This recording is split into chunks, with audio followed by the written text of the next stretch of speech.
एक बार देवराज इंद्र की सभा स्वर्ग में लगी हुई थी। इसमें दुर्वासा ऋषि भी भाग ले रहे थे। जिस समय सभा में विचार विमर्श चल रहा था, उसी समय सभा के मध्य ही पुंजिकस्थली नामक इंद्रलोक की अप्सरा बार बार इधर से उधर आ जा रही थी। सभा के मध्य पुंजिकस्थली का यह आचरण ऋषि दुर्वासा को अच्छा न लगा।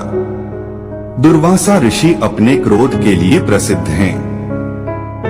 उन्होंने पुंजिकस्थली को कई बार टोककर ऐसा करने से मना किया, लेकिन वह अनसुना कर वैसा ही करती रही। तो दुर्वासा ऋषि ने कहा, तुझे देवसभा की मर्यादा का ज्ञान नहीं। तू कैसी देव अप्सरा है जो वानरियों की तरह बार बार आ जाकर सभा में व्यवधान डाल रही है। जा, अपनी इस आदत के कारण तू वानरी हो जा। दुर्वासा ऋषि का शाप सुनकर पुंजिकस्थली सन्न रह गई। अपने आचरण का यह परिणाम वह सोच भी नहीं सकती थी, पर अब क्या हो सकता था। भूल हो चुकी थी, उसके कारण वह शापग्रस्त भी हो गई। उसने हाथ जोड़कर अनुनय विनय कर कहा, ऋषिवर, अपनी मूर्खता के कारण यह भूल मैं अनजाने में करती रही और आपकी वर्जना पर भी ध्यान न दिया। सभा में व्यवधान डालने का मेरा कोई उद्देश्य न था। कृपया बताइए, अब आपके इस श्राप से मेरा उद्धार कैसे होगा। अप्सरा की विनती सुनकर ऋषि दुर्वासा पसीजे बोले, अपनी इस चंचलता के कारण अगले जन्म में तू वानर जाति के राजा विरज की कन्या के रूप में जन्म लेगी। तू देवसभा की अप्सरा है, अत तेरे गर्भ से एक महान बलशाली, यशस्वी तथा प्रभु भक्त बालक का जन्म होगा। पुंजिक अप्सरा को संतोष हुआ। पुनर्जन्म में वानर राज विरज की कन्या के रूप में उसका जन्म हुआ। उसका नाम अंजना रखा गया। विवाह योग्य होने पर इसका विवाह वानर राज केसरी से हुआ। अंजना केसरी के साथ सुखपूर्वक प्रभास तीर्थ में रहने लगी। इस क्षेत्र में बहुत शांति थी तथा बहुत से ऋषि आश्रम बनाकर यज्ञादि करते रहते थे। एक बार ऐसा हुआ कि वन में विचरने वाला शंखबल नामक जंगली हाथी प्रमत्त हो उठा तथा वन में उत्पात मचाने लगा। उसने कई आश्रमों को रौंद डाला, यज्ञ वेदियां नष्ट कर दी। उसके भय से भागते हुए अनेक तपस्वी बालक आहत हो गए। कई आश्रम उजड़ गए। कई ऋषि भय के कारण आश्रम छोड़कर चले गए। केसरी को जब शंखबल नामक हाथी के इस उत्पात का पता लगा, तो वह आश्रम तथा आश्रम वासियों की रक्षा के लिए तत्काल वहां आए और शंखबल को बड़ी कुशलता से घेर कर उसके दोनों दांतों को पकड़कर उखाड़ दिया। पीड़ा से चिंघाड़ता हुआ वह हाथी वहीं धराशायी हो गया और मर गया।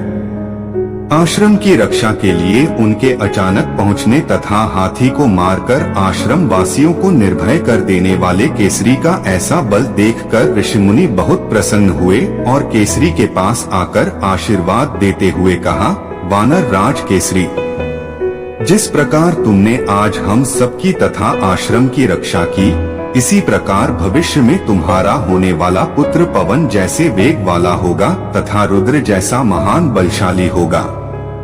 तुम्हारे बल तेज के साथ साथ उसमें पवन तथा रुद्र का तेज भी व्याप्त रहेगा। केसरी ने कहा, ऋषिव्रो, मैंने तो बिना किसी कामना के प्रमत्त हाथी को, जो किसी प्रकार वश में नहीं आ रहा था, मारकर आपकी इस यज्ञ भूमि को निर्भय किया है। आपका दिया यह स्वत आशीर्वाद मुझे शिरोधार्य है। केसरी ऋषियों को प्रणाम कर चले गए। समय आने पर अंजना के गर्भ से एक बालक का जन्म हुआ। उसमें अपने बाल्यकाल से ही ऋषियों द्वारा दिए आशीर्वाद का तेज झलकने लगा। आश्रमों में वह पवन वेग की तरह जहां तहां पहुंच जाता।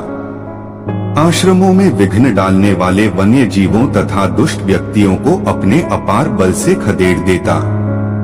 अपने इस पराक्रम से वह मदमत्त हो जाता तथा अपने साथियों के साथ वह आश्रमों में क्रीड़ा करने लगता। उसको खेलने से कोई रोकता तो वह उसको भी तंग करने लगता।